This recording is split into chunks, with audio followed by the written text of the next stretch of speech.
চরিত্রহীনতার এই জিন্দেগি সুখ দেয় না।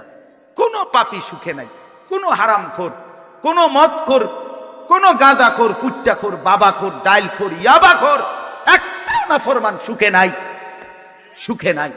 কোন বেপরদা নারী সুখে নাই। আমি চ্যালেঞ্জ করলাম, কোন হারামখোর, সুদখোর, গাঁজাখোর একটাও সুখে নাই, একটাও সুখে নাই, একটাও সুখে নাই। কোন নাফরমান সুখে থাকে না বন্ধু। সেজদাতে সুখ আছে, আল্লাহকে ডাকলে সুখ আছে, আল্লাহকে ডাকলে সুখ আছে, মালিকের সেজদায় সুখ আছে। এজন্য চলেন ইনশাআল্লাহ নিয়ত করি আল্লাহকে ডাকবো ইনশাআল্লাহ, হারাম ছেড়ে দেই।